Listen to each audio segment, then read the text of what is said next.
you're going to answer us with a lengthy statement, but just give us a data. What do you mean? Guidelines. What do you mean by community standards? What do you mean by harmful misinformations? Just give us the guidelines for that.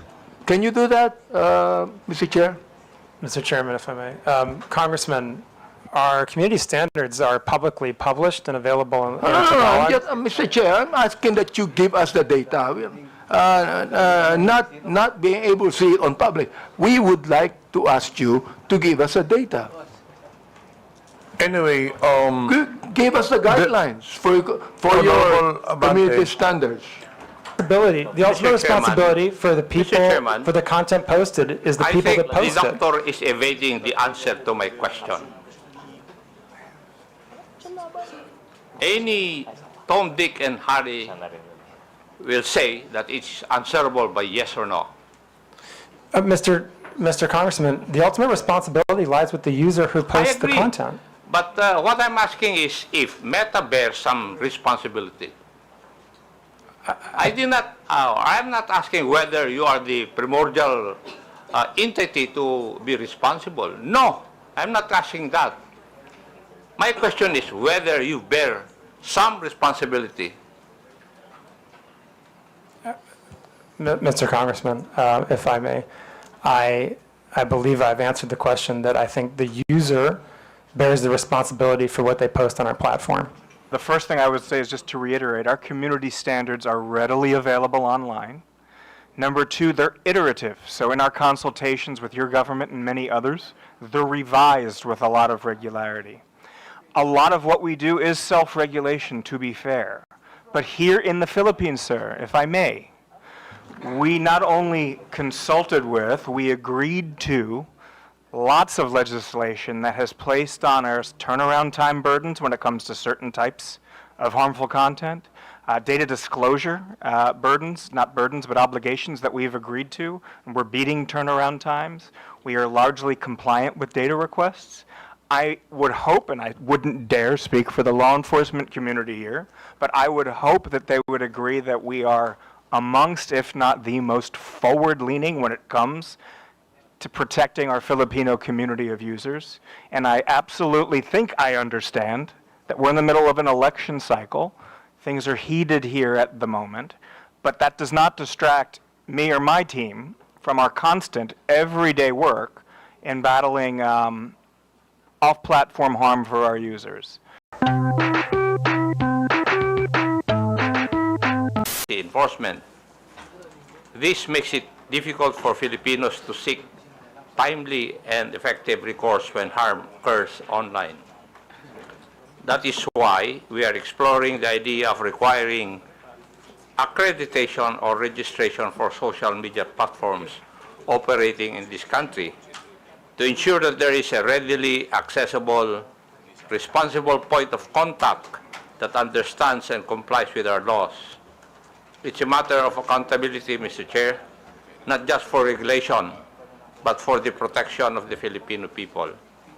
And may I proceed, Mr. Chair? I'll touch on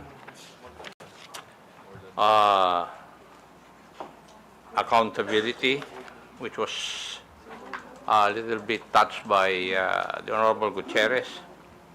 May I ask, Meta, are you aware of the number of Filipinos who use Facebook and Instagram? Are you aware of the number? Mr. Chairman, if I may.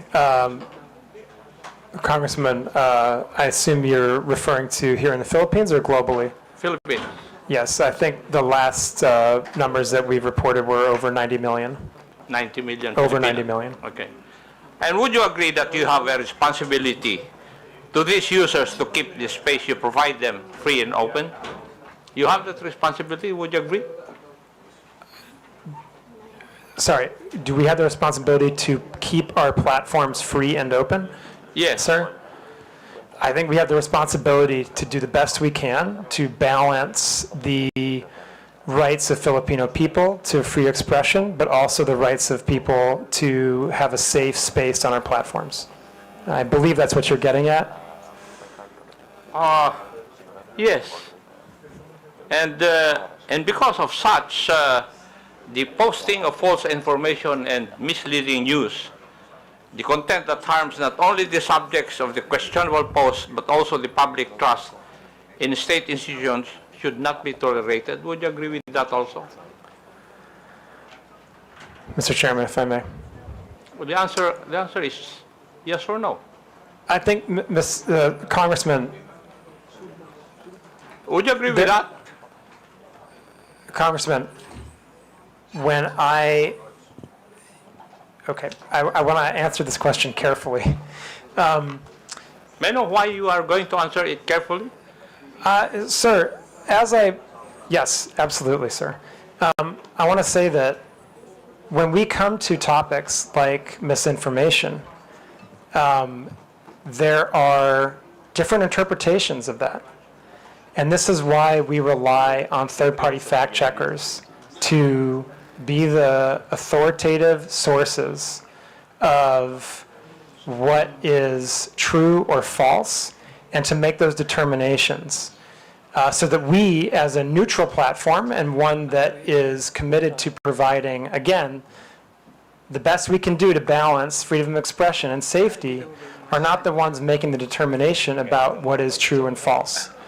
So I believe that we have the proper system in place where we rely on third-party fact checkers that are internationally certified to be the authoritative sources on what constitutes misinformation. And from that point, we have the responsibility to act on the findings that those third-party fact checkers provide to us. And if they provide us the finding that that's false, then we do have the responsibility, and it is in our community standards, to make sure we've reduced that distribution of the content and properly labeled it, so anyone seeing that content knows that they are viewing something that is false and that they can access the authoritative source of information so that they can understand what the real situation is. And I think that that's the way that we do our best to make that proper balance of providing freedom of expression, but also safety for the people of Philippines and indeed our global community. And again, I just want to emphasize, even then we will go as far as to removing misinformation if it's clearly false and can lead to physical violence or violates elections law. Right? In those cases, we will remove it. And I think that that's the best that's the best system we've had over many years of dealing with these issues around the world, to kind of balancing to the best that we can those dueling objectives of freedom of expression and safety. Thank you, Doctor. But my question was very simple, whether the posting of false information or misleading news content that harms not only the subjects of the questionable post should not be tolerated. It's answerable by yes or no. Should this not be tolerated by platforms? Yes or no? But, Mr. Chairman, if I may. But Congressman, again, I want to just emphasize the point that people disagree. We're in a world right now when people disagree on what's true and what's not true. Are you trying to tell this committee that you do not agree with that? I'm trying to explain to the committee, Mr. Congressman, that the approach we have is based on remaining a neutral platform that tries our best in very difficult circumstances, in very robust democracies like the Philippines, where there are very charged political debates going on. We do our best to balance freedom of expression on the one hand and safety on the other, and that our view on the best way to do that is to rely on third parties to make the determination when it comes to true or false or somewhere in between. And we think that that's the best way forward. And Mr. Congressman, actually, I would say, I don't think you necessarily want us to be the ones that determine what's true and false. I don't think you would want us to undertake that kind of that kind of power, basically. I think that, this is, in a democratic system, this is kind of the best balance we can possibly strike when it comes to how to moderate these types of issues on our platforms in the type of context that we have in the lead up to an election, for example.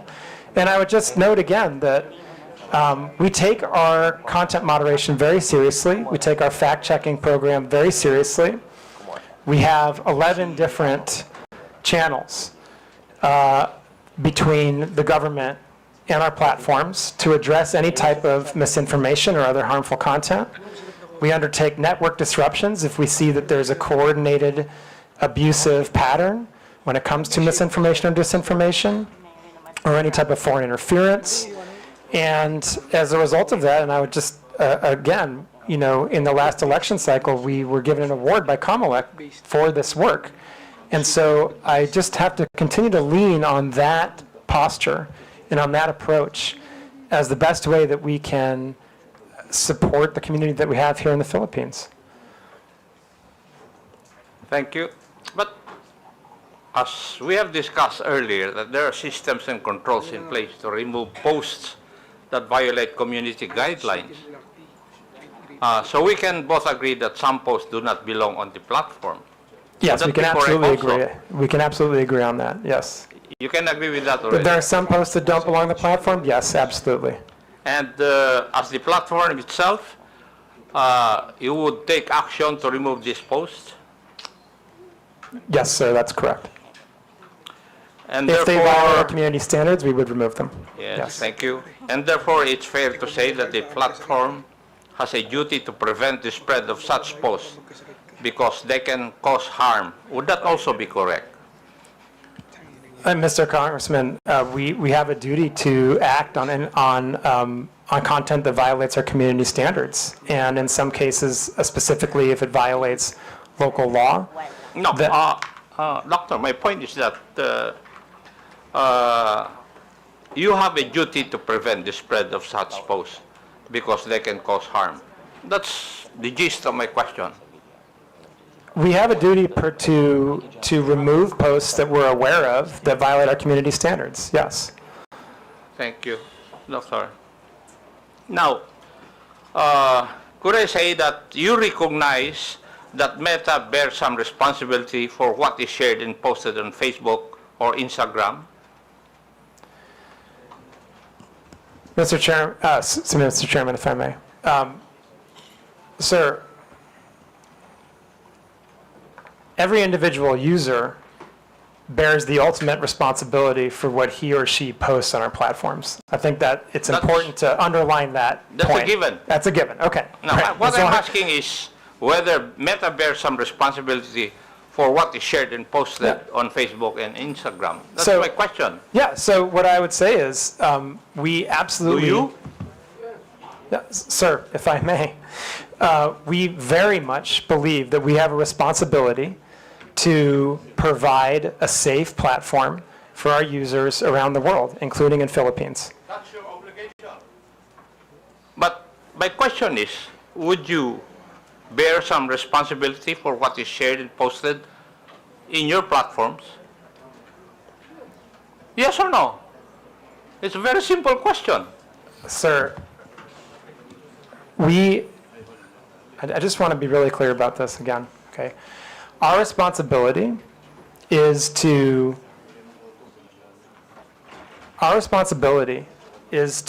make sure that we are doing the best we can to balance between voice and safety, okay? And the ultimate Mr. Chair, responsibility, Mr. Chairman, for the people, Chairman, for the content posted is the I people think that post the it. doctor is evading the answer to my question. Any Tom, Dick, and Harry will say that it's answerable by yes or no. Mr. Congressman, the ultimate responsibility lies with the user who I posts the agree. content. But what I'm asking is if Meta bears some responsibility. I'm not asking whether you are the primordial entity to be responsible. No, I'm not asking that. My question is whether you bear some responsibility. Mr. Congressman, if I may, I believe I've answered the question that I think the user bears the responsibility for what they post on our platform.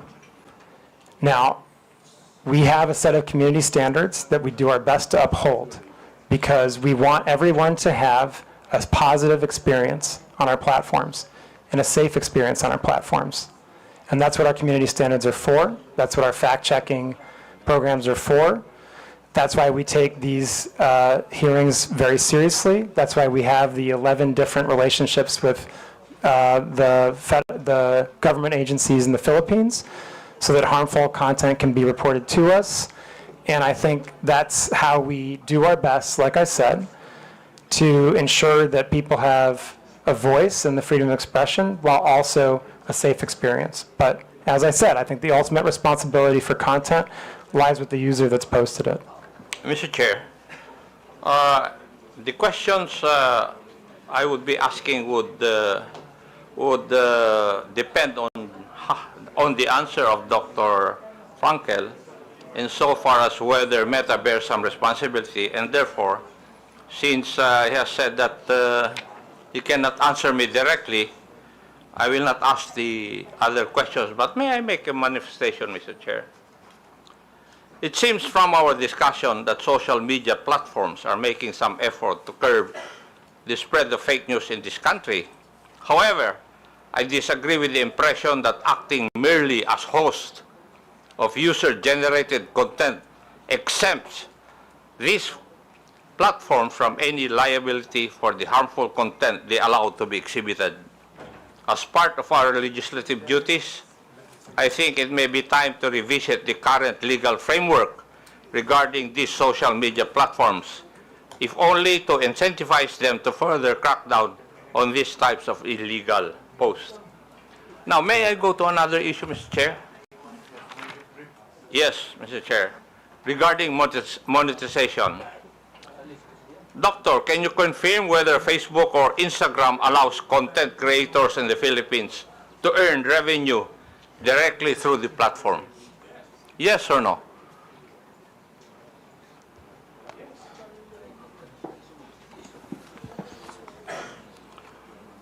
Congressman, I believe the answer is yes, but I want to make sure to check on that. I believe we have content creators that can monetize on our platform in the Philippines, yes. Thank you.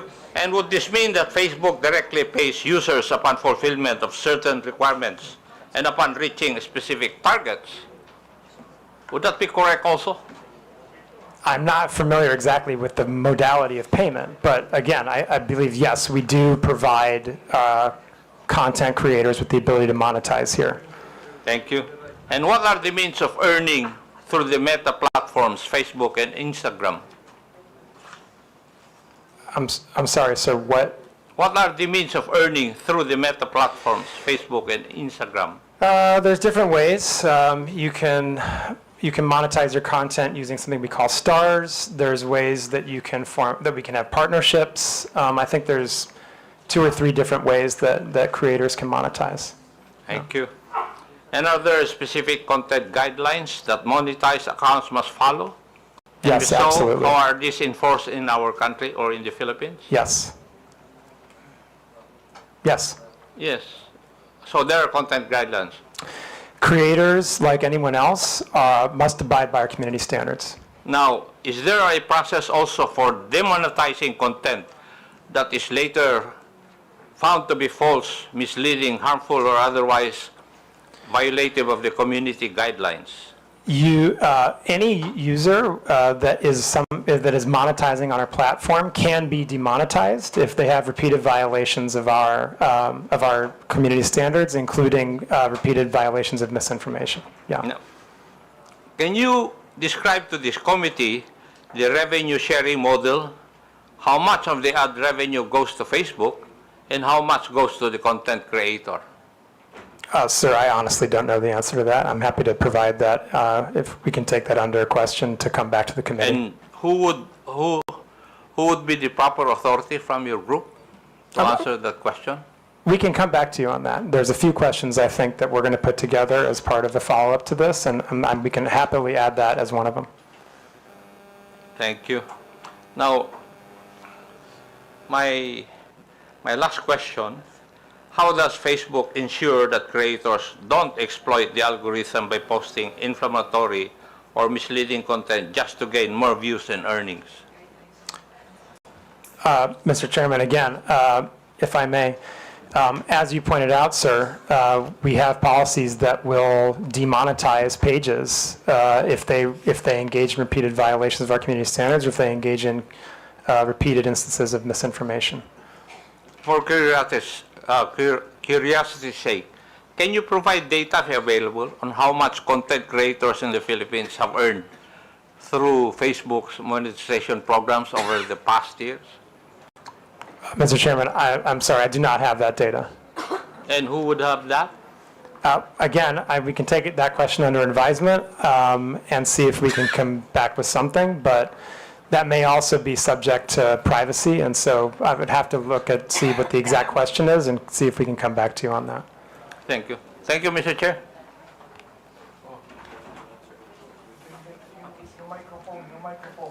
Pakipatay. Thank you. Okay, for a last manifestation, you're given 5 minutes, Honorable Abante. Mr. Chair, thank you very much. I really would like to ask some questions, but I'm not going to ask any questions anymore.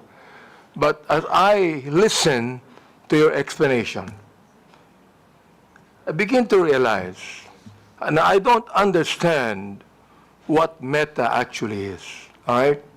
I have to admit I'm ignorant of what you're trying to do. But I would think, Mr. Chair, that Meta is a self-regulatory agency because you have community standards. Content and accounts that violate our community standards, including harmful misinformation, and you remove it. And you're not telling us that you have, in a way, a responsibility to do it.